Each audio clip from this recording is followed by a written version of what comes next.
오늘은 우리 모두에게 매우 중요한 주제를 다뤄보려고 합니다. 바로 관절염과 근골격계 건강에 관한 이야기입니다. 혹시 아침에 일어날 때 무릎이 뻣뻣하거나 계단을 오르내릴 때 관절에서 소리가 나시나요?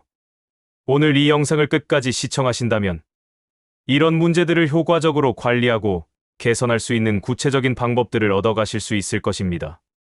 먼저 관절염이 무엇인지부터 알아보겠습니다.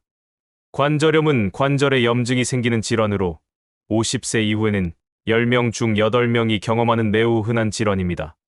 특히 무릎, 엉덩이, 손목, 척추 등에 주로 발생하며 연골이 닳아 없어지면서 뼈와 뼈가 직접 맞닿게 되어 통증과 염증을 일으킵니다. 많은 분들이 관절염은 나이가 들면 어쩔 수 없이 겪어야 하는 것이라고 생각하시는데 이는 잘못된 인식입니다. 적절한 관리와 운동, 그리고 올바른 생활 습관을 통해 충분히 예방하고 개선할 수 있습니다. 그런데 여기서 중요한 점이 있습니다. 잠깐, 지금 이 순간 집중해서 들어주세요. 많은 분들이 관절 통증이 있을 때 움직이지 않고 쉬는 것이 좋다고 생각하시는데 이는 오히려 관절 건강을 더욱 악화시킬 수 있는 위험한 생각입니다. 안녕하세요, 시니어 여러분. 오늘은 우리 모두에게 매우 중요한 주제를 다뤄보려고 합니다. 바로 관절염과 근골격계 건강에 관한 이야기입니다. 저는 시니어 건강에 깊은 관심을 가지고 있는 건강정보 채널 진행자 김건강입니다. 저희 채널에서는 지난 5년간 수많은 시니어분들과 소통하며 건강한 노후를 위한 정보를 나누고 있습니다. 전문의들의 자문을 받아 정확한 의학 정보를 쉽게 풀어서 전달하고 실제로 도움이 되는 실용적인 건강관리법들을 소개해드리고 있습니다. 이 글이 도움이 되신다면 구독, 좋아요, 알림 설정 꾹 눌러주세요. 혹시 아침에 일어날 때 무릎이 뻣뻣하거나 계단을 오르내릴 때 관절에서 소리가 나시나요? 오늘 이 영상을 끝까지 시청하신다면 전문의들이 추천하는 검증된 방법들로 이런 문제들을 효과적으로 관리하고 개선할 수 있는 구체적인 해답을 얻어가실 수 있을 것입니다. 먼저 관절염이 무엇인지부터 알아보겠습니다. 관절염은 관절에 염증이 생기는 질환으로 50세 이후에는 10명 중 8명이 경험하는 매우 흔한 질환입니다. 특히 무릎, 엉덩이, 손목, 척추 등에 주로 발생하며 연골이 닳아 없어지면서 뼈와 뼈가 직접 맞닿게 되어 통증과 염증을 일으킵니다. 많은 분들이 관절염은 나이가 들면 어쩔 수 없이 겪어야 하는 것이라고 생각하시는데 이는 잘못된 인식입니다. 적절한 관리와 운동, 그리고 올바른 생활 습관을 통해 충분히 예방하고 개선할 수 있습니다. 그런데 여기서 중요한 점이 있습니다. 잠깐, 지금 이 순간 집중해서 들어주세요. 많은 분들이 관절 통증이 있을 때 움직이지 않고 쉬는 것이 좋다고 생각하시는데 이는 오히려 관절 건강을 더욱 악화시킬 수 있는 위험한 생각입니다. 움직이지 않으면 관절 주변의 근육이 약해지고 관절의 유연성이 떨어져 더 심한 통증을 유발할 수 있습니다. 따라서 적절한 운동은 관절염 관리에 있어서 선택이 아닌 필수입니다. 이제 무릎 통증을 완화하는 구체적인 운동법들을 알아보겠습니다. 첫 번째는 의자를 이용한 무릎 굽히기 운동입니다. 의자에 등을 기대고 앉아서 한쪽 다리를 천천히 앞으로 뻗어 올렸다가 내리는 동작을 반복합니다. 이때 무릎 위쪽 근육인 대퇴사두근이 수축되는 것을 느끼실 수 있을 것입니다. 각 다리마다 10회씩 하루에 3세트 정도 실시하시면 됩니다. 두 번째는 벽을 이용한 종아리 스트레칭입니다. 벽에서 한 발짝 떨어져 서서 양손을 벽에 대고 한쪽 다리를 뒤로 뻗어 발 뒤꿈치를 바닥에 붙인 채로 30초간 유지합니다. 이 운동은 종아리 근육을 늘려주어 무릎에 가해지는 부담을 줄여줍니다.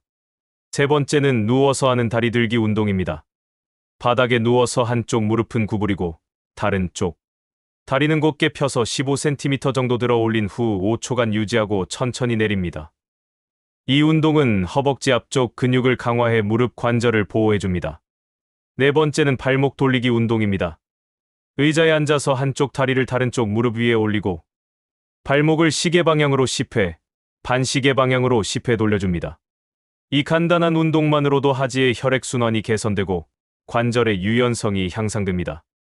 잠깐, 여기서 놓치면 안 되는 중요한 정보가 있습니다. 지금부터 말씀드리는 내용은 관절 건강에 결정적인 영향을 미치므로 반드시 기억해 두셔야 합니다. 운동을 할 때는 절대로 갑작스럽게 시작하거나 무리해서는 안 됩니다. 처음에는 가벼운 강도로 시작해서 점진적으로 늘려가야 하며 운동 중에 심한 통증이 느껴진다면 즉시 중단하고 전문의와 상담해야 합니다. 또한 운동 전후에는 반드시 5분 정도의 가벼운 스트레칭으로 워밍업과 쿨다운을 해주시기 바랍니다. 이제 관절에 좋은 영양소에 대해 알아보겠습니다. 첫 번째로 오메가-3 지방산입니다. 등푸른 생선인 고등어, 삼치, 연어 등에 풍부하게 들어있는 오메가-3는 강력한 항염 효과를 가지고 있어 관절의 염증을 줄여줍니다. 주의해 3회 정도 생선을 섭취하시거나 생선 섭취가 어려우시다면 오메가- 보충제를 복용하는 것도 좋은 방법입니다. 두 번째는 글루코사민과 콘드로이틴입니다. 이 두 성분은 연골의 주요 구성 성분으로 연골의 재생과 보호에 중요한 역할을 합니다. 새우, 게, 랍스터 등의 갑각류 껍질이나 동물의 연골 부위에 많이 들어있으며 보충제 형태로도 섭취할 수 있습니다. 세 번째는 비타민 D입니다. 비타민 D는 뼈의 건강을 유지하는 데 필수적이며 결핍될 경우 관절염의 위험이 증가합니다. 햇볕을 쬐는 것이 가장 자연스러운 비타민 D 합성 방법이지만 겨울철이나 외출이 어려운 경우에는 비타민 D가 풍부한 식품이나 보충제를 섭취하시는 것이 좋습니다. 네 번째는 칼슘입니다. 뼈의 주요 구성 성분인 칼슘은 관절 건강에도 매우 중요합니다. 우유, 치즈, 요구르트 등의 유제품과 멸치, 뼈째 먹는 생선, 두부, 녹색 채소 등에 풍부하게 들어 있습니다. 다섯 번째는 항산화 성분입니다. 비타민 C, 비타민 E, 베타카로틴 등의 항산화 성분은 관절의 염증을 줄이고 연골을 보호하는 역할을 합니다. 과일과 채소를 다양하게 섭취하시면 이런 항산화 성분들을 충분히 얻을 수 있습니다. 여기서 주의하실 점이 있습니다.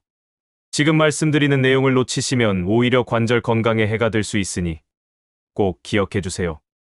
관절 건강에 해로운 음식들도 있습니다. 설탕이 많이 든 음식, 가공식품, 트랜스지방이 들어있는 음식들은 염증을 증가시켜 관절염을 악화시킬 수 있습니다. 또한 과도한 알코올 섭취도 뼈의 밀도를 떨어뜨리고 관절염의 위험을 높일 수 있으므로 주의하셔야 합니다. 이제 일상생활에서 할 수 있는 효과적인 스트레칭 방법들을 알아보겠습니다. 목과 어깨 스트레칭부터 시작해 보겠습니다. 고개를 천천히 좌우로 돌리고 앞뒤로 숙이며 목 근육을 풀어줍니다. 어깨는 앞뒤로 크게 돌려주고 양쪽 팔을 위로 쭉 뻗어 올렸다가 천천히 내리는 동작을 반복합니다. 허리 스트레칭은 의자에 앉아서 할 수 있습니다.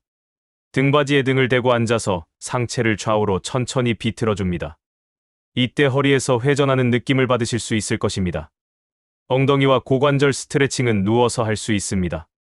한쪽 무릎을 가슴 쪽으로 당겨서 30초간 유지하고 반대쪽도 같은 방법으로 실시합니다. 발목과 발가락 스트레칭도 중요합니다. 발가락을 위아래로 구부렸다 펴는 동작을 반복하고 발목을 앞뒤좌우로 움직여 유연성을 높여줍니다. 스트레칭을 할 때는 몇 가지 원칙을 지켜야 합니다. 첫째, 절대로 무리하지 마세요. 통증이 느껴지는 지점까지 늘리지 말고 약간의 당김이 느껴지는 정도에서 멈춰야 합니다. 둘째, 반동을 주지 마세요. 천천히 부드럽게 늘려주는 것이 안전하고 효과적입니다. 셋째, 호흡을 멈추지 마세요. 스트레칭하는 동안 자연스럽게 호흡을 계속해 주시기 바랍니다. 잠깐, 여기서 매우 중요한 경고사항을 말씀드려야 할 것 같습니다. 지금부터 말씀드리는 증상들이 나타나면 즉시 병원을 방문하셔야 합니다. 관절에 심한 부종이 있거나 관절이 뜨거워지고 빨갛게 변하는 경우, 갑작스럽게 극심한 통증이 발생하는 경우, 관절을 전혀 움직일 수 없는 경우에는 즉시 전문의의 진료를 받으셔야 합니다. 이런 증상들은 급성 관절염이나 다른 심각한 질환의 신호일 수 있기 때문입니다. 이제 관절염 예방과 관리를 위한 생활 습관에 대해 말씀드리겠습니다. 적정 체중을 유지하는 것이 가장 중요합니다. 체중이 증가하면 무릎과 엉덩이 관절에 가해지는 부담이 크게 늘어납니다. 체중 1kg이 증가하면 무릎에는 3회 4kg의 추가 부담이 가해진다고 알려져 있습니다. 규칙적인 운동 습관을 만드시기 바랍니다. 앞서 말씀드린 운동들을 매일 조금씩이라도 꾸준히 하시는 것이 중요합니다. 일주일에 3회, 4회 30분 정도의 가벼운 운동만으로도 관절 건강에 큰 도움이 됩니다. 올바른 자세를 유지하는 것도 중요합니다. 오래 앉아 있을 때는 등을 곧게 펴고 무릎과 엉덩이가 직각이 되도록 앉으시기 바랍니다. 또한 1시간에 한 번씩은 일어나서 몸을 움직여주세요. 충분한 수분 섭취도 관절 건강에 도움이 됩니다. 관절에게 주성분이 물이므로 하루에 8잔 정도의 물을 마시는 것이 좋습니다. 스트레스 관리도 중요한 요소입니다. 만성적인 스트레스는 염증을 증가시켜 관절염을 악화시킬 수 있습니다. 명상, 요가, 취미활동 등을 통해 스트레스를 관리하시기 바랍니다. 금연과 금주도 관절 건강에 도움이 됩니다. 흡연은 혈액순환을 방해하고 뼈의 밀도를 떨어뜨립니다. 과도한 음주 역시 뼈와 관절에 악영향을 미칩니다. 이제 관절염의 종류와 각각의 특징에 대해 알아보겠습니다. 가장 흔한 골관절염은 연골이 닳아서 발생하는 퇴행성 관절염입니다. 주로 무릎, 엉덩이, 손가락, 척추에 발생하며 아침에 관절이 뻣뻣하고 활동 후에 통증이 증가하는 특징이 있습니다. 류마티스 관절염은 자가 면역 질환으로 면역 체계가 자신의 관절을 공격해서 발생합니다. 주로 손가락, 손목, 발가락 관절에 대칭적으로 나타나며 아침에 1시간 이상 관절이 뻣뻣한 증상이 특징입니다. 통풍성 관절염은 요산이 관절에 쌓여서 발생하는 질환으로 주로 엄지발가락에 갑작스럽고 극심한 통증이 나타납니다. 건선성 관절염은 피부 질환인 건선과 함께 나타나는 관절염으로 손가락과 발가락 끝 관절에 주로 발생합니다. 각각의 관절염은 치료법이 다르므로 정확한 진단을 받고 적절한 치료를 받는 것이 중요합니다. 여기서 절대 놓치면 안 되는 정보를 말씀드리겠습니다. 관절염 치료에 있어서 가장 중요한 것은 조기 진단과 치료입니다. 관절염을 방치하면 관절의 변형이 진행되어 돌이킬 수 없는 상태가 될 수 있습니다. 따라서 관절에 지속적인 통증이나 뻣뻣함이 있다면 빨리 병원을 방문해서 정확한 진단을 받으시기 바랍니다. 마지막으로 관절 건강을 위한 보조기구들에 대해 말씀드리겠습니다. 무릎 보호대는 무릎 관절을 안정화시키고 통증을 줄여주는 데 도움이 됩니다. 하지만 너무 오래 착용하면 근육이 약해질 수 있으므로 필요할 때만 착용하시는 것이 좋습니다. 지팡이나 워커는 보행 시 관절에 가해지는 부담을 줄여줍니다. 자존심 때문에 사용을 꺼리시는 분들이 계시지만 관절 건강을 위해서라면 적극적으로 활용하시기 바랍니다. 적절한 신발 선택도 중요합니다. 쿠션이 좋고 발을 잘 받쳐주는 신발을 신으시고 굽이 너무 높거나 딱딱한 신발은 피하시기 바랍니다. 온열 치료와 냉찜질도 도움이 됩니다. 만성적인 관절 통증에는 온열 치료가, 급성 염증에는 냉찜질이 효과적입니다. 온도를 너무 낮게 설정하지 마시고 가벼운 덮개나 무릎 담요를 사용하세요. 또한 수영이나 물속 운동은 관절에 부담을 주지 않으면서도 근육을 강화할 수 있는 훌륭한 여름 운동입니다. 가을철에는 일교차가 크기 때문에 관절 통증이 심해질 수 있습니다. 아침 저녁으로 따뜻하게 옷을 입고 관절 부위를 차갑게 하지 않도록 주의하세요. 단풍 구경 등의 야외 활동을 할 때는 적절한 보온에 신경 쓰시기 바랍니다. 겨울철은 관절염 환자들에게 가장 힘든 시기입니다.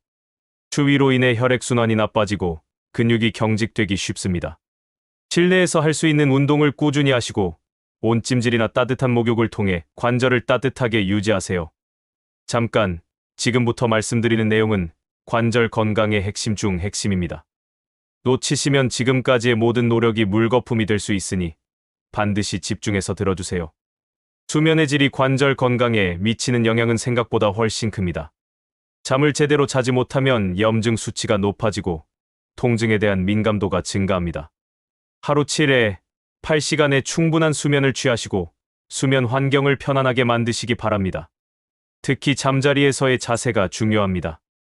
옆으로 누울 때는 무릎 사이에 베개를 끼우고 등을 대고 누울 때는 무릎 아래에 베개를 받쳐주면 관절에 가해지는 부담을 줄일 수 있습니다. 너무 푹신하거나 너무 딱딱한 매트리스보다는 적당한 경도의 매트리스가 관절 건강에 도움이 됩니다. 이제 관절 건강을 위한 마사지와 지압법에 대해 알아보겠습니다. 셀프 마사지는 혈액순환을 개선하고 근육의 긴장을 완화하는 데 도움이 됩니다. 무릎 주변을 마사지할 때는 무릎뼈 바로 위나 아래가 아닌 무릎 주변의 근육 부위를 부드럽게 주물러 주세요. 손바닥으로 원을 그리듯 마사지하거나 엄지손가락으로 지압점을 눌러주는 것도 효과적입니다. 발 마사지도 전신의 혈액순환에 도움이 됩니다. 발바닥의 중앙 부분을 엄지손가락으로 눌러주고 발가락을 하나씩 당겨주는 것만으로도 하지의 순환이 개선됩니다. 어깨와 목 부위의 경우 테니스공이나 마사지볼을 이용해서 등과 벽 사이에 끼우고 상하좌우로 움직여 마사지하는 방법이 효과적입니다. 하지만 마사지를 할 때 주의할 점이 있습니다. 염증이 심한 급성기에는 마사지를 피하시고 너무 강한 압력으로 하면 오히려 조직 손상을 일으킬 수 있으므로 적당한 강도로 해주시기 바랍니다. 관절 건강을 위한 보완 요법들도 소개해드리겠습니다. 아쿠아 테라피, 즉 물치료법은 물의 부력을 이용해 관절에 부담을 주지 않으면서 운동할 수 있는 방법입니다. 수영장이 없더라도 집에서 따뜻한 물에 발을 담그고 발목 운동을 하는 것만으로도 도움이 됩니다. 태극권이나 요가 같은 저강도 운동도 관절 건강에 매우 좋습니다. 천천히 흐르는 듯한 동작들이 관절의 가동 범위를 늘리고 균형 감각을 향상시켜줍니다. 특히 태극권은 낙상 예방에도 효과가 있어 시니어분들에게 추천하는 운동입니다. 침술이나 한의학적 치료도 관절 통증 완화에 도움이 될 수 있습니다. 다만 반드시 자격을 갖춘 전문가에게 받으시기 바랍니다. 이제 관절 건강과 관련된 잘못된 속설들을 바로잡아 보겠습니다. 첫째, 관절이 아프면 절대 안정이 최고라는 생각은 잘못되었습니다. 앞서 말씀드렸듯이 적절한 운동이 오히려 관절 건강에 도움이 됩니다. 둘째, 나이가 들면 관절염은 당연하다는 생각도 틀렸습니다. 80세가 넘어도 건강한 관절을 유지하시는 분들이 많습니다. 셋째, 관절염에는 약물 치료만이 유일한 해답이라는 생각도 잘못되었습니다. 생활습관 개선과 운동, 영양 관리를 통해서도 충분히 개선할 수 있습니다. 넷째, 관절에서 소리가 나면 무조건 나쁘다는 것도 사실이 아닙니다. 단순한 관절염은 정상적인 현상일 수 있으며 통증이 없다면 크게 걱정하지 않으셔도 됩니다. 다섯째, 비 오는 날에 관절이 아픈 것은 미신이라는 생각도 틀렸습니다. 실제로 기압 변화가 관절 내압에 영향을 주어 통증을 유발할 수 있습니다. 여기서 매우 중요한 경고를 하나 더 드려야겠습니다. 인터넷이나 주변에서 들은 검증되지 않은 치료법을 함부로 시도하지 마세요. 특히 관절에 직접 주사를 놓거나 검증되지 않은 한약재를 복용하거나 과도한 찜질이나 마사지를 받는 것은 오히려 관절을 손상시킬 수 있습니다. 반드시 의료진과 상담 후에 치료를 받으시기 바랍니다. 마지막으로 관절 건강을 위한 장기적인 관리 계획에 대해 말씀드리겠습니다. 50대부터는 1년에 한 번씩 관절 건강 검진을 받으시는 것이 좋습니다. 엑스레이 검사를 통해 관절의 상태를 확인하고 필요하다면 관절액 검사나 MRI 검사도 받아보세요. 60대부터는 골밀도 검사도 함께 받으시기 바랍니다. 골다공증과 관절염은 서로 연관이 있으므로 함께 관리하는 것이 중요합니다. 70대 이후에는 낙상 예방에 더욱 신경 쓰셔야 합니다. 관절이 약해진 상태에서 넘어지면 골절 위험이 크게 증가합니다. 집안의 문턱이나 전선 등 걸려 넘어질 수 있는 요소들을 제거하시고 화장실이나 계단에는 손잡이를 설치하세요. 관절 건강 일기를 쓰시는 것도 도움이 됩니다. 언제 어떤 상황에서 통증이 심해지는지, 어떤 운동이나 활동 후에 컨디션이 좋아지는지를 기록하면 자신만의 관리법을 찾을 수 있습니다. 가족들과의 소통도 중요합니다. 혼자서 모든 것을 감당하려 하지 마시고 가족들에게 도움을 요청하세요. 특히 무거운 물건을 들거나 높은 곳에 있는 물건을 꺼낼 때는 주저하지 말고 도움을 받으시기 바랍니다. 정기적인 사회활동 참여도 관절 건강에 간접적으로 도움이 됩니다. 사람들과 만나고 대화하고 함께 활동하는 것은 자연스럽게 몸을 움직이게 하고 정신 건강에도 좋은 영향을 미칩니다. 관절염 환우회나 시니어, 운동 모임에 참여하는 것도 좋은 방법입니다. 비슷한 고민을 가진 분들과 정보를 나누고 서로 격려하며 함께 건강을 관리해 나갈 수 있습니다. 오늘 말씀드린 내용들을 정리해 보겠습니다. 관절염은 단순히 나이가 들면서 생기는 어쩔 수 없는 질환이 아닙니다. 적절한 운동과 올바른 생활 습관, 그리고 적절한 영양 섭취를 통해 충분히 예방하고 관리할 수 있는 질환입니다. 특히 오늘 소개해드린 무릎 강화 운동들, 관절에 좋은 영양소들, 그리고 일상생활에서의 스트레칭 방법들을 꾸준히 실천하신다면 분명히 좋은 결과를 얻으실 수 있을 것입니다. 무엇보다 중요한 것은 꾸준함입니다. 하루아침에 관절염이 생기지 않듯이 하루아침에 좋아지지도 않습니다. 오늘부터 작은 변화라도 시작하시기 바랍니다. 그리고 혼자서 모든 것을 해결하려 하지 마시고 필요할 때는 전문가의 도움을 받으시기 바랍니다. 조기에 적절한 치료를 받으면 관절 건강을 오래도록 유지할 수 있습니다. 이 글이 도움이 되셨다면 구독, 좋아요, 알림 설정 꾹 눌러주세요. 건강한 관절로 활기찬 노년을 보내시길 바라며 다음 영상에서도 유익한 건강 정보로 찾아뵙겠습니다. 여러분의 건강한 하루하루를 응원합니다. 오늘도 건강하세요.